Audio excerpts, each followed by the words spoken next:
And for begin, I just will mention that I did research about the most important articles about natural law, and I did a quantitative research in which I tried to find how many words, the most repeated words in these articles. And I found this. This is the conclusion. In natural law, I also did the same in African philosophy, and I'm also there's a YouTube video about African philosophy that I put. And this also, I did this positivism. But more or less, I realized that authors normally used to deal with the same notions. They use, especially natural lawyers, well, the citation will be Finis, Aquinas, Dworkin, Locke, Fuller. We saw all of them except Wilson, because he was a drafter of the United States Declaration of Independence. But we saw a bit of Locke, well, some mentions, Fuller 2 times, Dworkin, we spent a lot, and well, Finis also a bit. Aquinas as well from the very beginning of this lecture. So it's interesting because what is the most important thing here? Well, obviously law, natural law, and rights. They mention rights. Then there is a bunch of questions related to morality, religion. They are talking about natural law, constitution, laws, rules, contracts, statutes. Well, all of them many times mentioned. There is a bunch of things here. Rules, I will say all of these kind of things are rules. And here we have also principles, ideas, theory, doctrine, interpretation, argument. This is kind of the elements related to the principles and also to the ends, purpose, intention, interest. So what are things for? This is another element. So after a while, checking more than 400 authors after a long research labor of research, well, I discovered that more or less people used to work using this element, connecting in specific ways. Not only people dedicated to natural law, but also, I will say, in African philosophy, and normally lawyers, all of them used to work in the same way. So the first element, according to my understanding, that is also mentioned in the person, but I will use a more philosophical language. The first element that we have to check is the being. This is the first thing. We cannot think in nothing, no? It's something that exists. And then we will see that what kind of things they can do and what kind of things they cannot. And we, to define, let's mute Edward. Okay.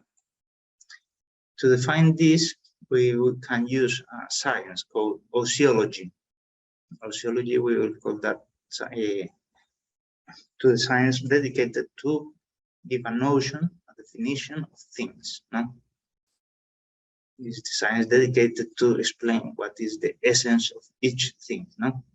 What is the human being? Well, we saw in the very first lecture that the human being is, well, in easy words, no, is a being that is rational, at the same time is with a body, no, animal and rational. No.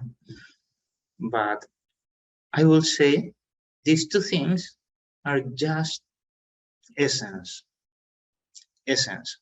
mode of being is a thing that exists, that is rational, a thing that exists, that it has a body. But we should add that exists first, that exists, and then we can include what kind of things, how is the shape, for example, the color of the skin, yellow, I don't know, whatever you want, or the possibilities, no? A dog can bark, a bird can fly, a human being can walk.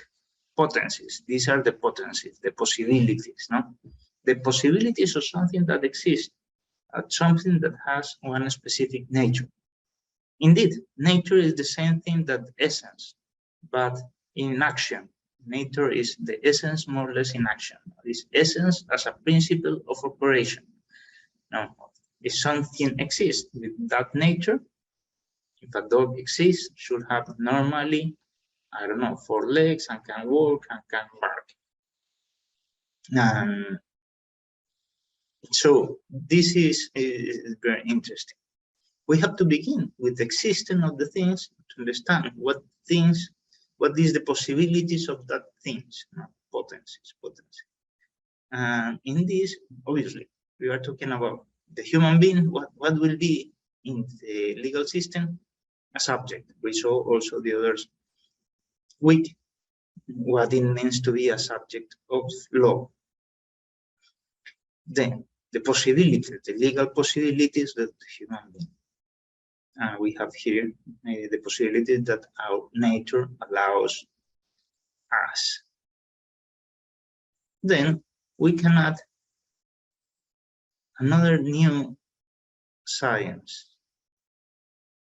This science is very well used by many constitutional courts and human rights courts all over the world.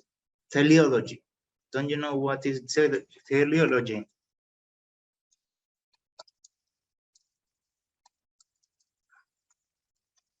Not theology, teleology. Any one of you?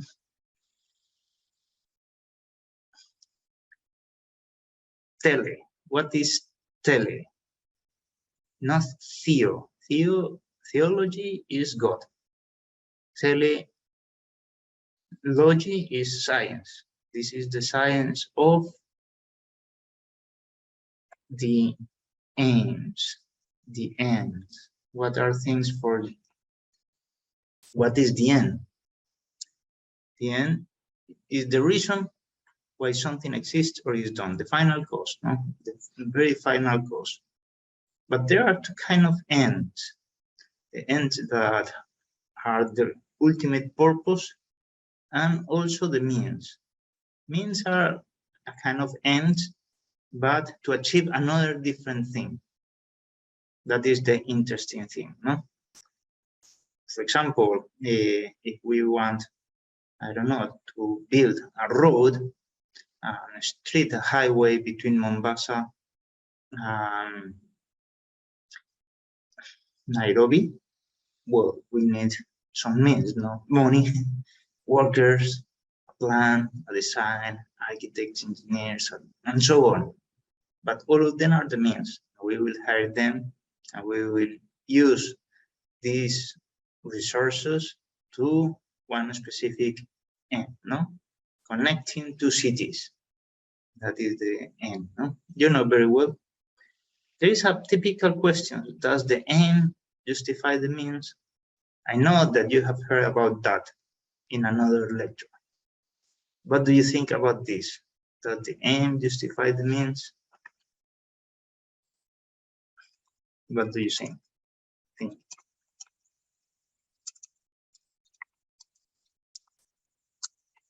Yes, Christian.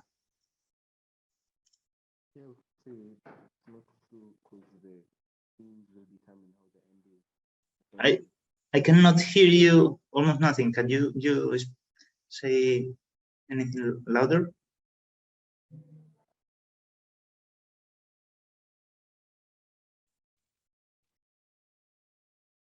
I don't know if any. Christian.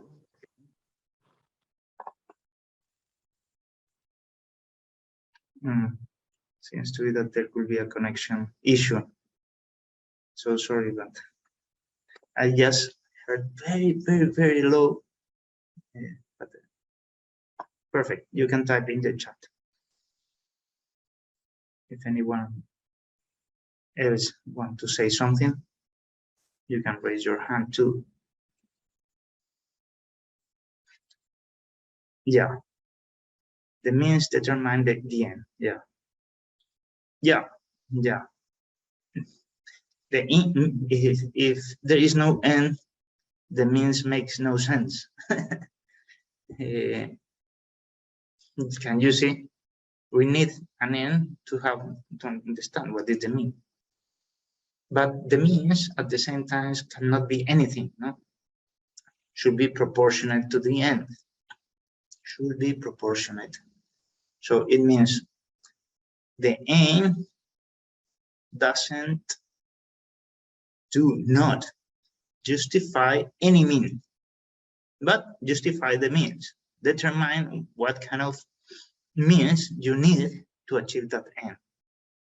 But at the same time, for example, if the end, I don't know, if I'm thirsty, I'm a bit peckish, I need food and something to drink. I cannot kill, I don't know, someone in the supermarket to have food, to have a beer. No, I cannot kill. That is not proportionate to the, okay.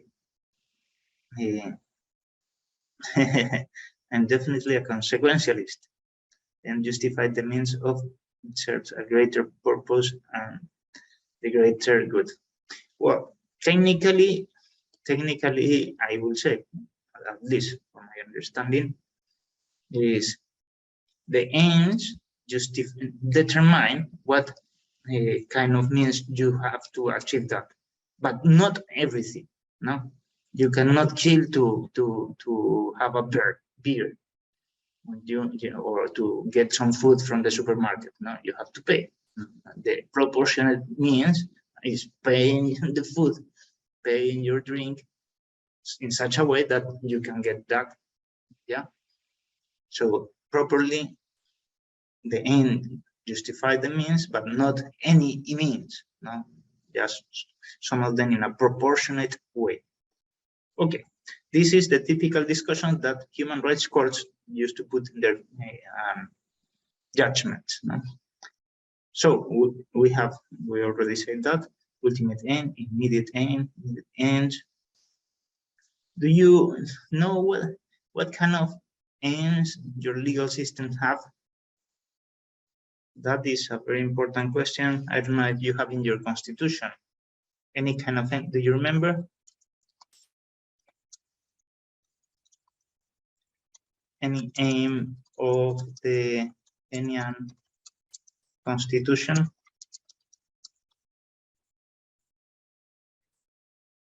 That is the aims of the legal system. Have you anyone in mind, any one of them? Protection of rights, for sure. Many constitutions all over the world says that is the most important end of the state. The state has many aims, but the most important one for many is the protection of human rights. And it's written like that. I mean, in at least 80 constitutions, 80 in the world, at least. Equality, many of them, yeah, the new constitution normally put equality, promote equality also, yeah. In the past was not that important. Today, yes, justice, because, well, you have many. And normally the case laws that you read from the constitutional and Supreme Court says many things about that. This is the end to achieve. So how we can give a good interpretation of the law in such a way to realize this end. Well, and many they put many means. It's very interesting, no? The theory of teleology. There could be an objective answer. All of them are subjective. All of them are what the legislator wants, what you want in your legal position. No, or there is something objective. So that is one question that I already asked from the very beginning of this lecture, of this subject, the first lecture. I don't know if you remember. What kind of things we can do in of the human being? And we saw what is happiness, no? What is happiness? Is what we want? Is everything subjective, or is there something objective? At the beginning, many of you say everything is subjective, and we saw no. The human nature doesn't allow us to fly, doesn't allow us to live underground. No, we are not rats that can dig into the earth and live there. No, we are not birds that can fly with their arms. No, wings in their case. No, we are human beings, and human beings with some possibilities, superior possibilities and inferior possibilities. And they allow us to remember, to have reason, to smell, taste, and that's why the aims of the human being are absolutely connected with the possibility of the human nature. There is no possible possibility to fly, no? These are the limits of our nature. There are some limits, yeah. We cannot fly, we cannot live underground. So all the possibilities of the human being, all the possibilities of the human order, legal order, moral order, etc., any kind of human order, are connected to the possibility of the human being at the end of the day with the ends of the human being. Can you see there is a strong connection here? Obviously, we can determine, specify how we can develop ourselves. No? I don't know, to study law. I want to study another thing. That could be a different, but all of them are connected with our aims. Can you see? That is the interesting thing, and I wanted to explain a bit. Tell me if there is any question, by the way, no? In the middle. No? If not, we can go to the next science.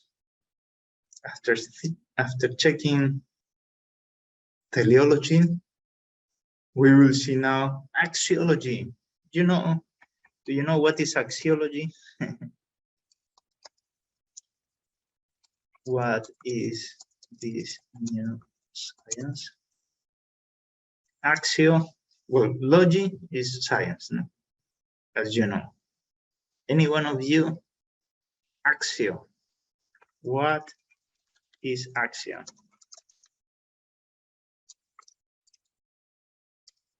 In Greece, obviously, no? In Greek.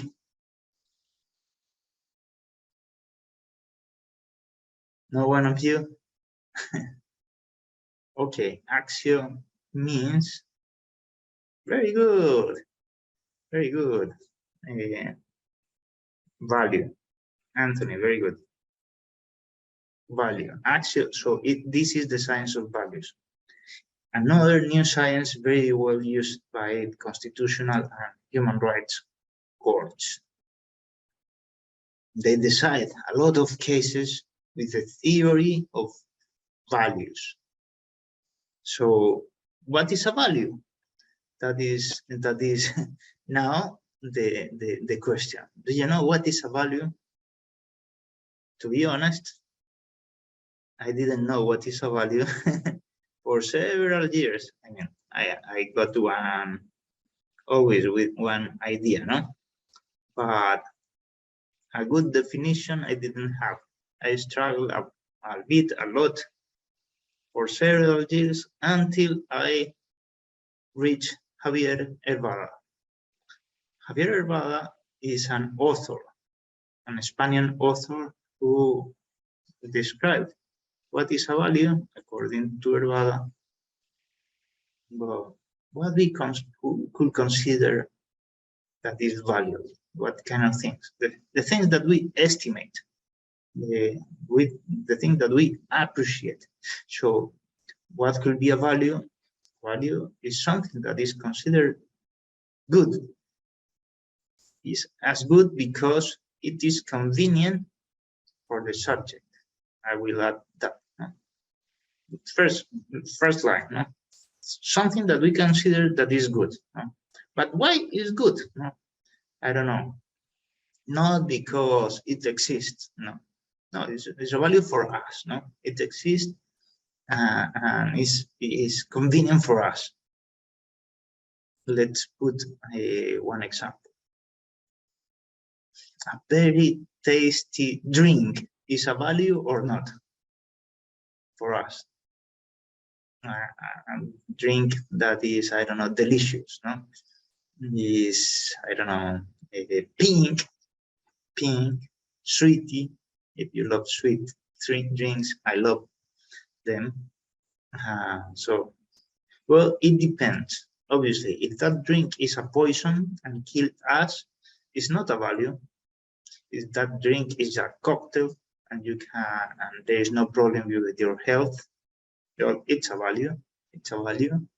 It's a value. It's a good thing. It's a thing that you appreciate, especially during weekends in the bar at midnight. I don't know.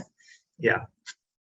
That because it's convenient for, well, to enjoy time, to spend time with friends and so on. So what is something that is valuable? Is something that exists first, no, and is good because it's convenient for the subject insofar it enables him to achieve his ends, her ends. Okay, that is more or less the notion of value. So it is interesting because it's not a value for us, I don't know, to be an angel. We don't have that nature. We have body. We learn in a very different way than angels. So value is that drink that there is a possibility, no? The taste, the sense of taste. So because that, all values are connected with the end. I don't know if you realize that there is a connection, no?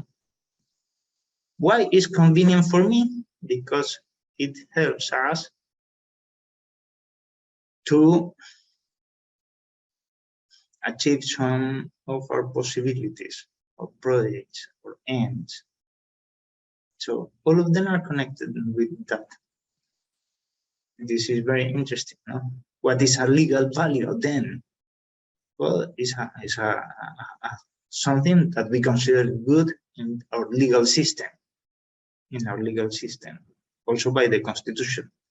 And many times you find the same values of the legal system in the same provisions, articles of the Constitution that mention the ends, no? Because are connected, no?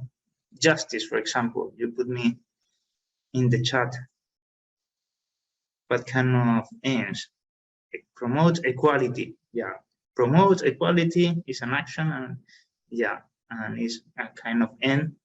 So it means that equality is a value. It's something that we appreciate in Kenya. Justice, yeah, protection of rights. No, so rights are also valuable, are worthy. Okay, so it's more or less the same, the thing that you can find here. This is a very interesting question. What do you think? Could be there any hierarchy between the values, or all of them are the same? Is any value superior and others inferior.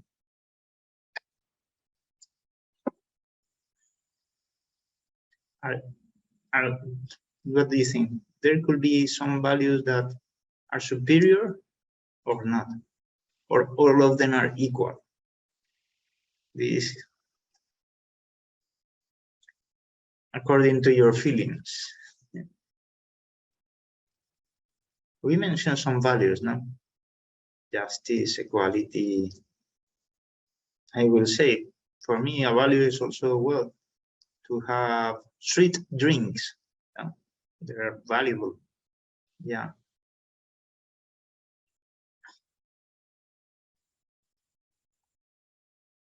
No one of you. Some values have a higher priority, like food and shelter. Yeah, they should be protected first. Yeah, you don't have food, you cannot survive. And if you cannot survive, you cannot do many things, and you don't have rights at all. Yeah, I agree with Tremi. Yeah, it seems that there should be a hierarchy. Something is very important in some cases and absolutely important to protect them, and others, I don't know. The right to good music and beer, probably, well, it's not that important, no? So, however, what is interesting is that some courts of human rights and even some constitutions, I read that in a bit of them, just say, no, there is no priority. There is no hierarchy. There is no hierarchy in between values, constitutional values, I mean, rights, in this case, constitutional and human rights, because you have the same mention in some international institutions. How it comes? Everyone knows, I don't know, that you first have to protect life in order to protect many other things. So it is a kind of primacy, hierarchy. So they say, oh, all of them are interdependent. And I will say, it's incredible because the same court used the rule of reasonableness, the principle of proportionality. So they measure in each case which value prevails, which aim prevails, which right prevails to decide cases. So if someone is prevailing, it means that there is a hierarchy. There is a hierarchy. They will say, no, the hierarchy just appears in each case. Well, there is a hierarchy based in something, not just in your ideas. No, based in something. Yeah. Let's put one example to explain a bit better what I'm talking about. Values are also connected with the values of real things that will be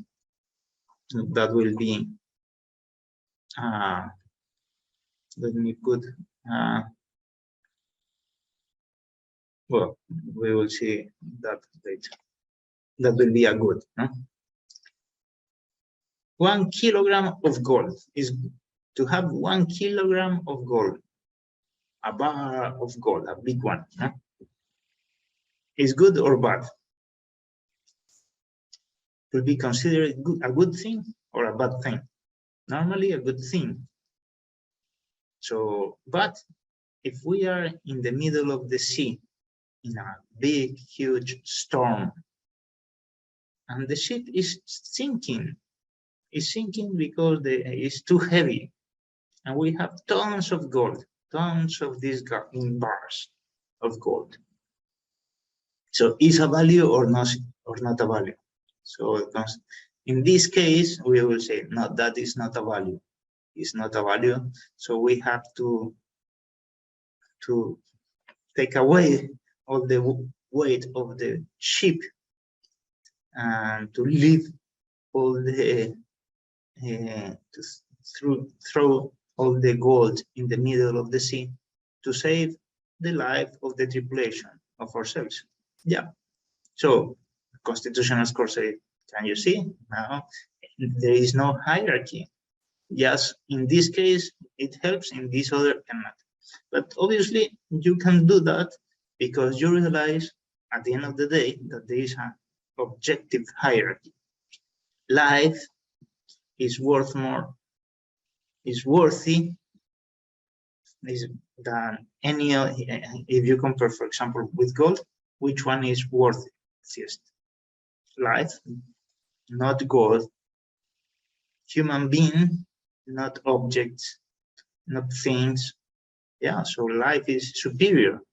And that's why you can, if there is life, human life is at the stake, take away this gold, these bars, because you don't need that.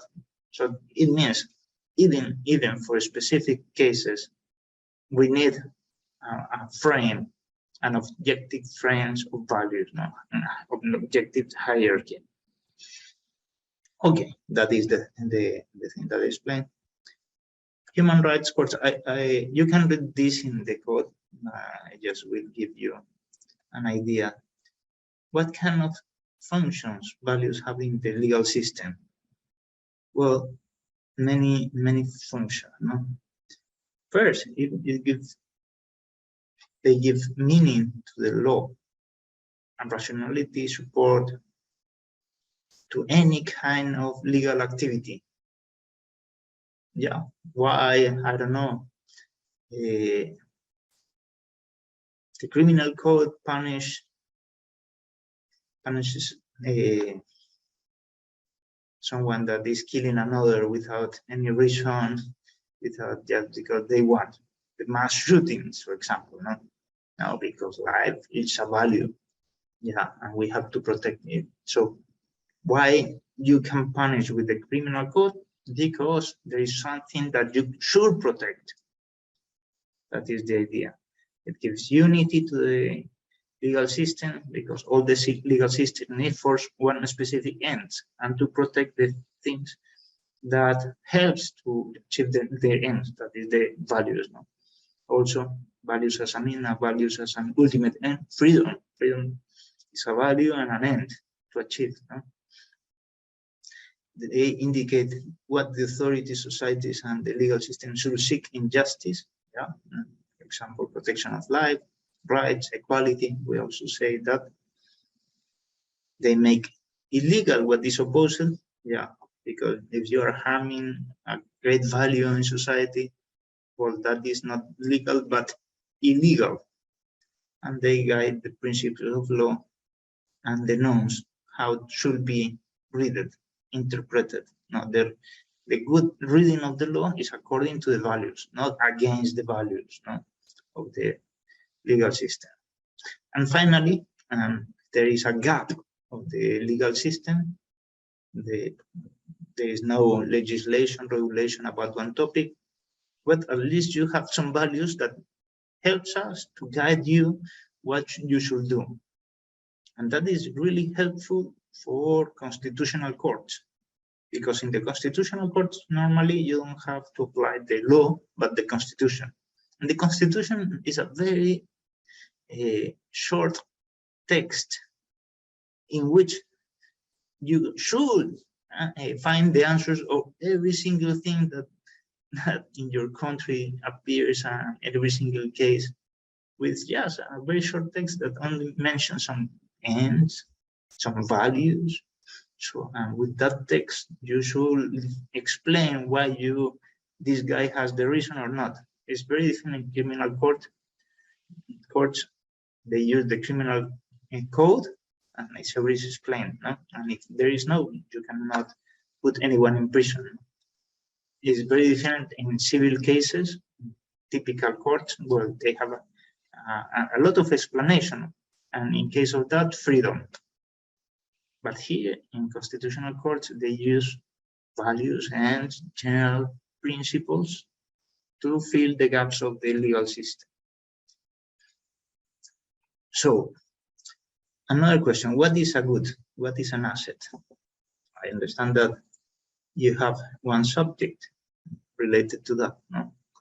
To how to deal with property and intellectual property, but what property is a good, no? Is a good, an asset that you can use. Is there any relationship between goods and values? So I will say that goods are values. Goods are specific values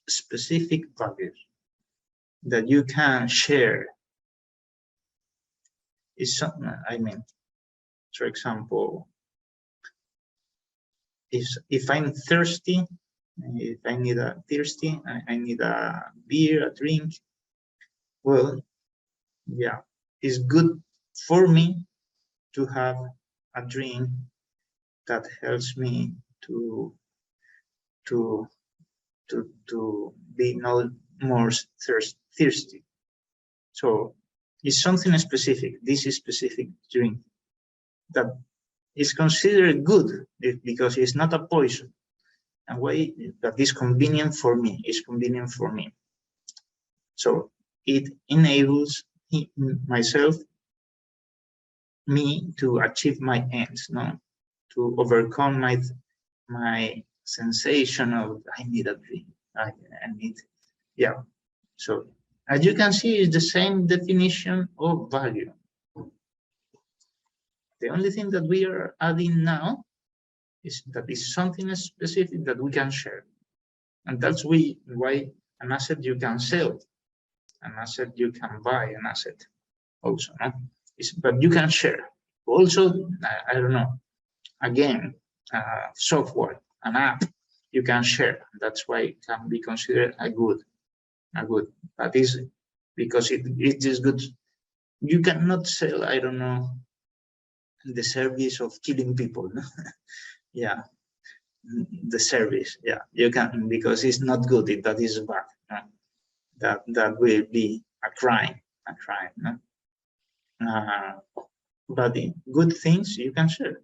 That's why a good is a value, and a specific value that you can share. Okay, and that's why we connect these values and goods are more or less the same. Values are more general. They include things that you can share and things that you cannot share. In general, we can talk about justice. In general, we can talk about freedom. In general, we can talk about equality. But when we say, I don't know, this machine that gives you more freedom, well, that is a good. No, it's a value, a specific value that you can share. No? That machine is the object of the legal relationship. We already saw what is the legal relationship. Next,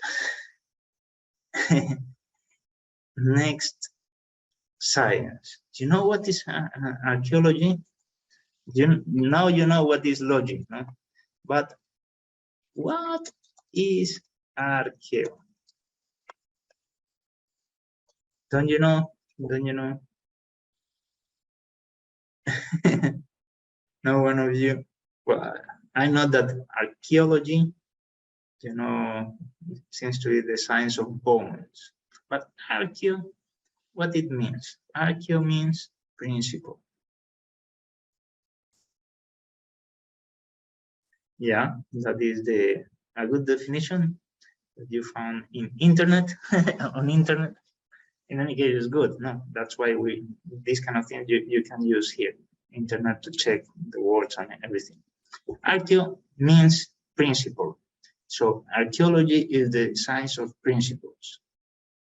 Obviously, we will not study here the human bones in archaeology, or culture, or the past, or the history of the human being, no?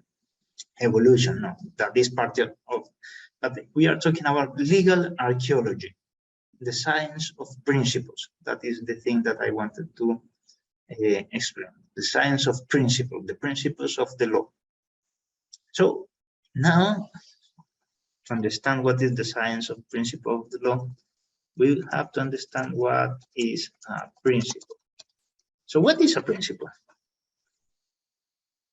Do you have any idea?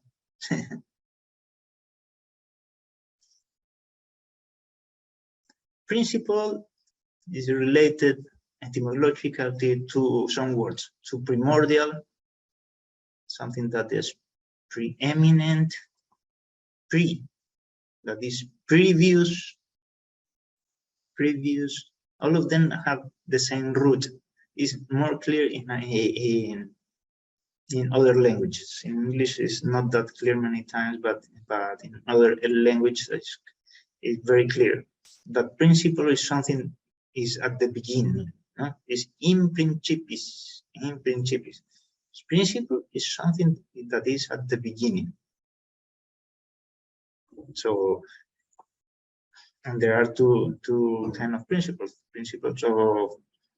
of the laws, the physics of the law. So, or the numbers, or rational principles, not numbers also. So the principle of the numbers, what is at the principle at the beginning? Number one. So it's very interesting. Number one is the principle of the whole series, the first chapter, because without the first one, you don't have the second one. Indeed, the same notion of principle of one, of two, requires the notion of one. There is, what is two? Twice one. Can you see? Two is twice one. So principle is something that is at the beginning, and justify, that is the new idea, and justify the things that will come later, and justify. So obviously in the legal system, we are talking about rational principles. So is a previous premise that supports the later. A previous premise that supports the later. Okay, that is a principle of law, is the previous premise in some point of law, which legal reason is construct, and reasonableness of the rules is based. So let's explain. No, for example, what do you have in mind? Any principle of law? Don't you? Anyone in any field, probably. Would you give me one principle of law?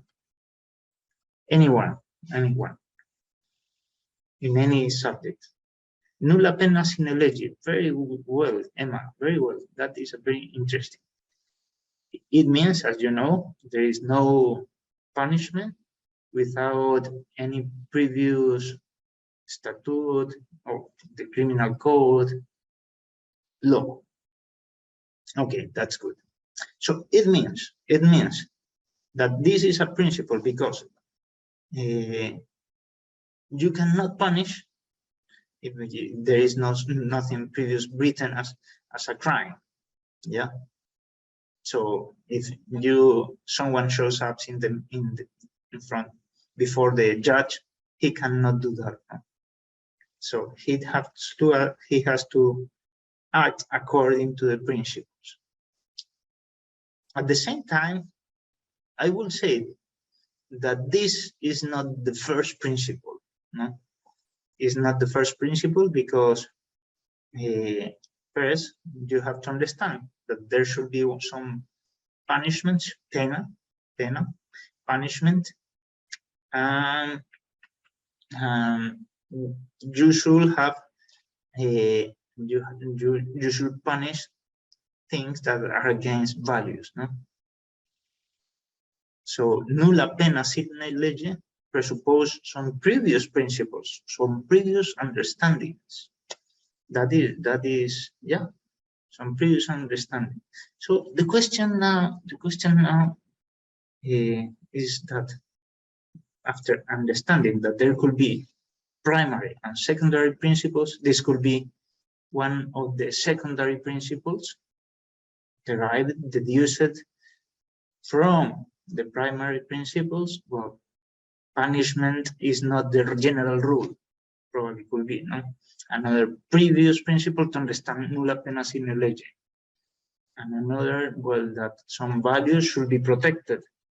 Yeah, so and freedom should be protected. That's why nulla pena sine lege. There is no punishment without law. Yeah. So the big question here is, which are the first principles of the law and why? The very first principles of the law. I don't know. Which have you heard could be the first principle of practical reason? I don't know. I think that you have heard about this in another lecture, in another subject. The very first principle of practical reason, which one could be? Do you have any idea? Anyone? The very first principle. Very good. Try me once again. Do good and avoid evil. Yeah. That was easy to find on internet. Now try to find on internet which are the first principle of human rights. That will be not so easy on internet.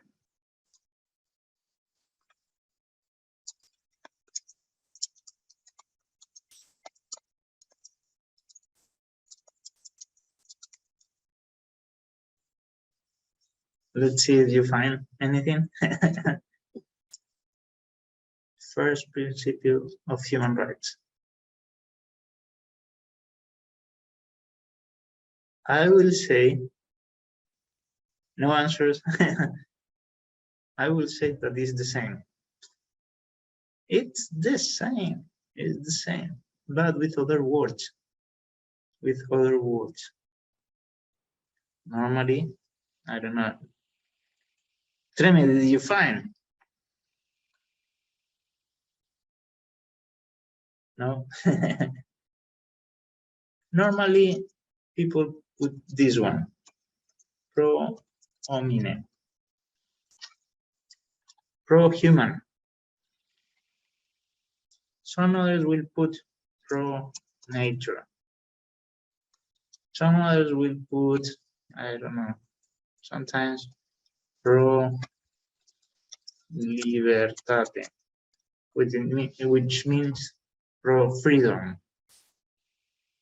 It's just an affirmation of something that is good. At the same time, I don't know if you realize that this is the same thing that we are telling you. No, it's the same principle of practical reason. Do good as an affirmation of something that is good. Because freedom is a good, libertate. The environment. In National Geographic, we see amazing things. In Kenya, you have amazing parks, no? Amazing species, the biggest ones you have there, no? Well, yeah, that is good, and that is, because that is good, we have to affirm, we have to protect, we have to respect, we have to. Human rights also will obey, promote, and many other words, no? But normally there is respect, protect, and a third one that will be mentioned in many things, develop, these three words. No? That exactly, and this is in easy words, in short, pro good, pro do good, no? Pro an affirmation of something that is good, and at the end of the day, is the affirmation of the human being, pro homine, because the human being is the most important thing. That is the idea. No? So you can see that all principles, the first principles of the law, The first premise of the law are connected with goods or values in general, pro-freedom, no? And then, because you have to protect the human being, and you will punish another people that is harming the human being, but not so much, no? And in case of that, in dubio pro reo, or if there is no in Britain, nulla pena sine lege, there is no punishment without law. So these are secondary principles obtained from the primary principles, and the primary principles is just one mention of what you have to respect, what you have to protect. Is an affirmation of the goods, of the values. So you don't have the first principles of the law without the goods. Can you see? Can you see? That is very interesting. We are connecting many, many things here. I don't know if you realize. And this is a connection between all of them. What kind of functions do you think this principle have in the legal system? Well, there are many, more or less the same functions of the end and the same functions of the values in the legal system. So some authors use these words, no? They have an informant criteria of the legal system. They give meaning to the legal system. They explain, they give rationality. That is rational because, well, because it's an affirmation of what is good. They also explain what we more or less we should do, no? For example, remember the Human Rights Court use 3 words, no? We have to respect, to protect, and to promote, or something, for example, environment, no? Environment. We cannot destroy the beautiful things that we have in our country. The rivers, the species, the mountains. No, we have to protect and respect. And also, if we can, to promote, no? Promote life, because life is good and we should do good, no? First principle of the practical reason. So it's a kind of plan that they propose, no? We have to do these kind of things, a program to achieve one goal, to develop the things that are good. Also, they represent a limit of positive law. In this case, it's clear, no?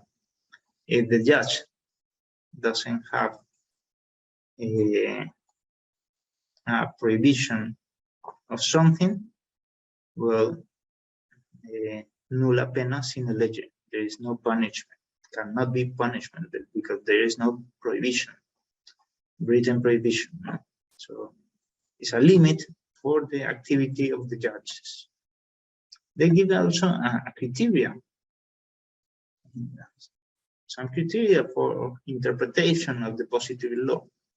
The same mention, well, how to read the criminal code.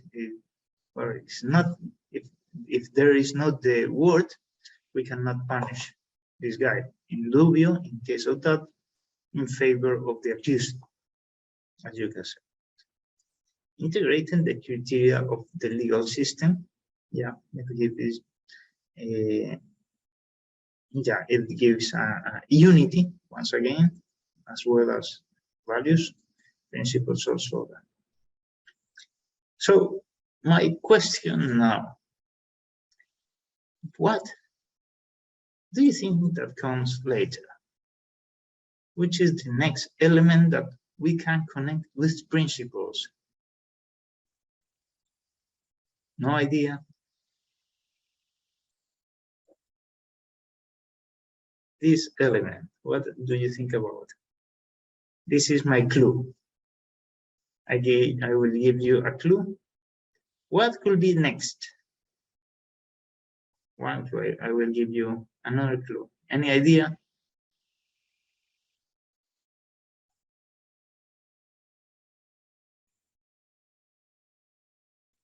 after this.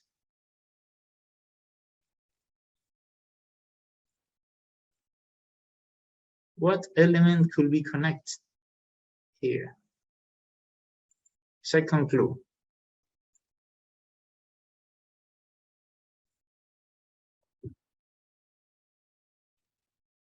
The ends is the ends that we can achieve because we understand that are good. Yeah, the will, but what kind of things could be here related to the will in the legal system? Joy, very good, but what kind of things in the legal system are connected with the will?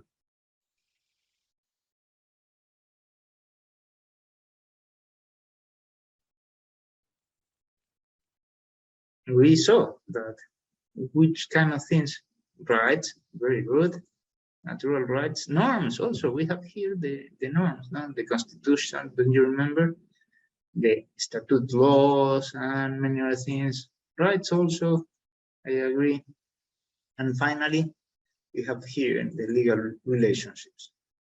Probably we can add some other things. Very good, Leticia, that he put me in the chat. Yeah, and we can say that there is a bunch of things here, no? This is a things that are connected.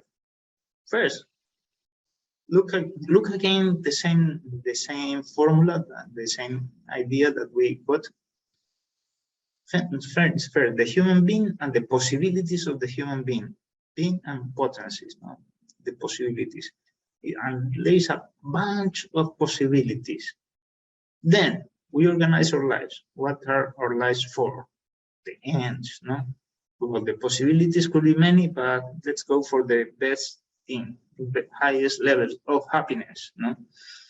And yeah, and things that helps us to develop our lives in that way will be good, will be worthy.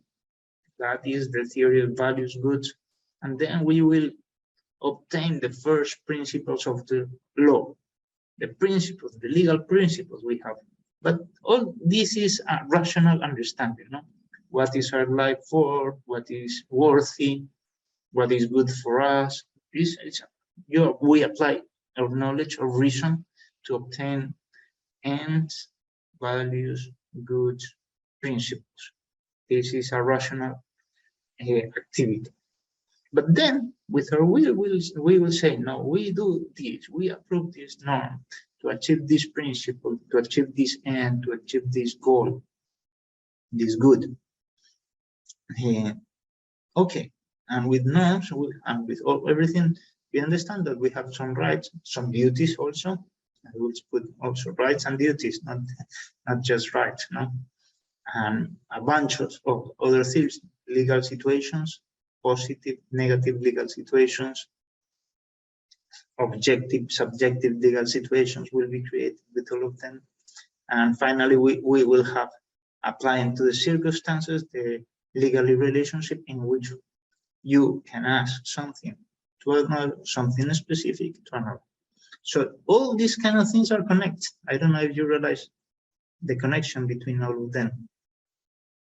I will say that specifically this kind of formula is the backbone of the legal system, as you can see. And all these elements are connected. Authors normally connect them.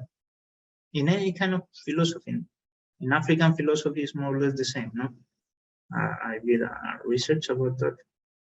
Yeah, you manage some values, some specific African values, no? Principles, African principles, yeah. And you connect with the traditions, the rules of your traditions, the rights that you have in each community, and so on, no? More or less it's the same everywhere. I will say some authors will focus more on values, some others just in norms, Kelsen, Austin, Bentham, but the richer analysis is to connect all of them. The natural law formula. I will say formulas. We will add the S because it's not just one formula, but it's the same formula that we use for many things with adding a bit of elements. Let's focus on the last topic that we saw in the previous one. This formula. Do you remember this formula? It's the same thing that we already saw. That is the formula applied to the law. However, do you think that there could be any other possibility to add any other link here? No links, new links. That is a challenging question. I don't know if you have any idea that you will not find on internet, Tremi. That, by the way, but try to use your imagination. What do you think? We cannot perhaps virtues. Moralists normally add virtues. If you have, I don't know, a rule, you have to be here in our lecture at 2 o'clock, 2:15 p.m. Well, that is a rule, no? And you are on time always. There were on time 20 people today, on time, no? And you are always on time, you will create a virtue. And a virtue helps us to develop good things, no? If you're at the very beginning, you will understand better the lecture. If you are late, you will not understand so well the lecture, no? And you will see if that is, you repeat the same thing the whole semester. Some people will know more at the end of the semester because they were on time, and others will know less things because they didn't understand very well. They will complain, oh, because many things, no, but at the end of the day, it's because they were not receiving the whole lecture, no? So virtues allow us to reach higher levels of happiness.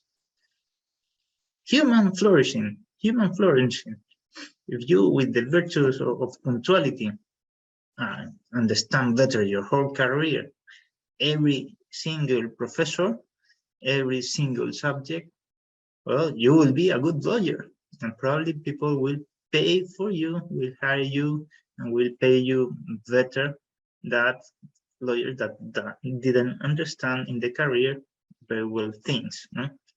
So you will get a better job, a better payment, a better position, better reputation, human flourishing. You will develop so many things in your life. Yeah, with virtues, and that is just one virtue that helps us so much, more than you can imagine, punctuality. But we can connect also not things related to morality, but to other kind of things. For example, what about this? Market. Yeah, we realize that there are goods, no, that are distributed in the market, and there are some rules, no, rules related to the offer and who is buying, and yeah, you know, the economic rules that you can apply to the market, and then to the market you will get some specific outcomes, no, productivity, utility, and many other things. Yeah, and that will help the human being at the end of the day, no? That is also a possibility, an economic possibility of the human being.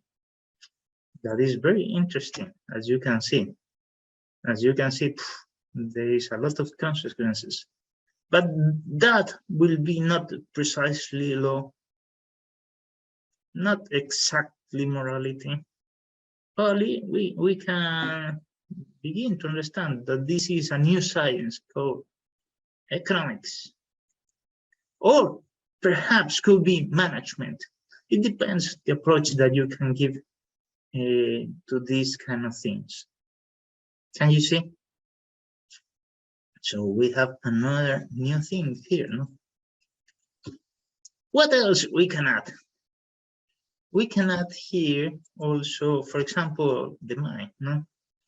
We have some rules in our minds, in our traditions, in our things, and or rules that we put to ourselves, no? And principles or way of thinking, values, something that is valuable for us. So it will create one specific behavior of the mind, no? And that will be another science that is psychology, no? So what I'm trying to show with this, no, that there are many sciences, human sciences, all of them connected to the human being. There is a connection with the human being, and with the things that is the human being for, human ends, and the human values and human principles, all of them connected, and that's why all of them can be linked, and you can have many interdisciplinary research, many interdisciplinary understanding of the single thing, for example, marriage. You can deal with marriage with many approaches, no? Law, obviously, economics, psychology, morality, and you have today many studies that link all this kind of science. Okay, that is very interesting. Let's see a bit more specifically this. So many theologists, for example, or religious people, popes, pastors, for example, also molten Christian pastor, not Catholic, also, they connect these kind of things, no? They talk about the values, the ends, the principles. They are in this level mainly. Rarely they will talk about specific things about productivity, about some rights, yes, but in general not so precise. I mean, because they are talking more in this level, no, in the level of morality, in general things of spiritual life. Yeah. So it's good to understand this, no? Why they can say something related to the legal system, something related to morality, obviously, and related to the market. Yeah, because they are talking about the general things. They try to understand the human being as much as they can. And this is the theological approach, or the moral approach. Yeah, that could be, no? There is a connection. Let's see another case. Do you know who is Viktor Frankl? He's not a jurist, by the way. Viktor Frankl is the third school of psychology, the third German school. The first one was Freud. The second one was Adler. And the third one, the third big school of psychology, was Viktor Frankl. Viktor Frankl was a Jew who lived in the middle of Auschwitz, in the middle of the Second World War. The Nazi regime put so many Jews in Auschwitz to suffer, no, and to die, many of them. And he realized there are many things. He saw that who were the people that died very fast. Not the weakest one. That is interesting. There were many people, very strong people, I mean Jews, in the middle of that camp. that passed away very fast. Strong people, even and some weak people, remain a lot of time, and some of them saved their lives. I don't know, some, not so many. One of them was Victor Frank, precisely.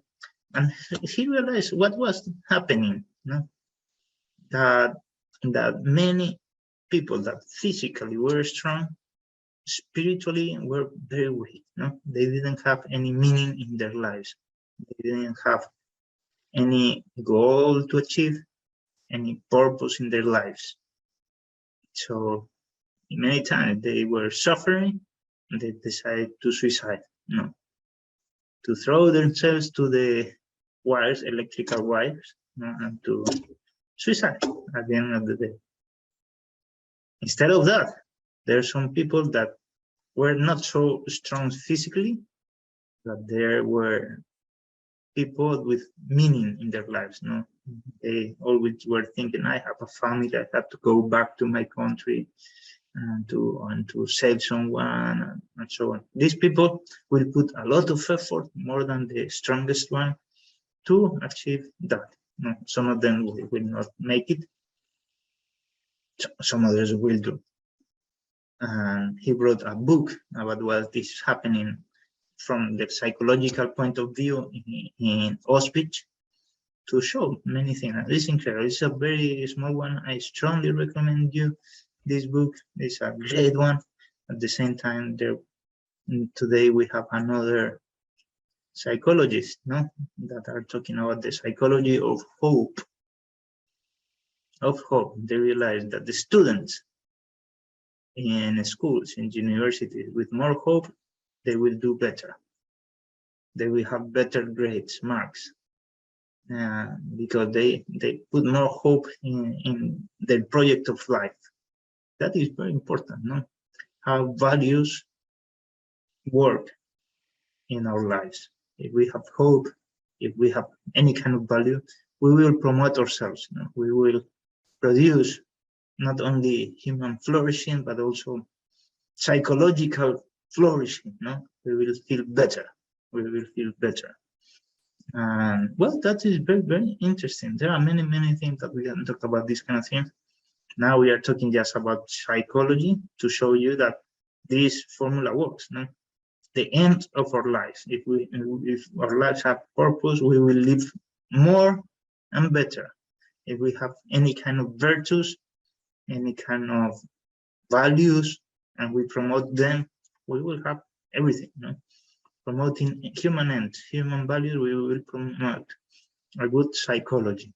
As you can see, there are some of, I just mentioned two of them, to show you how many science could work together. This is another example. This is a city in South America, in Colombia, called Medellin. Medellin, time ago, had great security issues, more than New York, much more than New York, and less resources. And there was a big problem in New York also related to security. So in New York, they spent tons of $millions trying to pay guards, security, to everything, cameras, and many other things. And they obviously achieved, they increased a bit, not so much, the levels of security. Instead of that, Medellin was worse and didn't have money. What they did, that is very interesting. To promote social values, to promote the fraternity at the end of the day.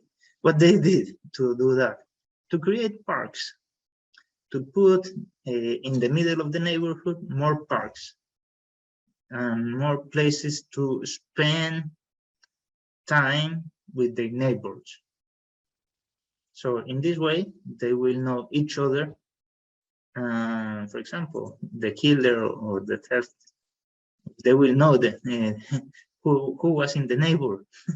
And if you know the family and you know everyone, it's a bit difficult to commit crime against them, because at least so close, no? They know you, they know your family, you know their family, and normally human beings try to treat good others. Yeah, so that creating parks reduced, that policy reduced a lot the crime, more than in New York statistically, with less resources. It's incredible, it's incredible. So it's a good example of how you can apply, because this is a human science, also politics, no?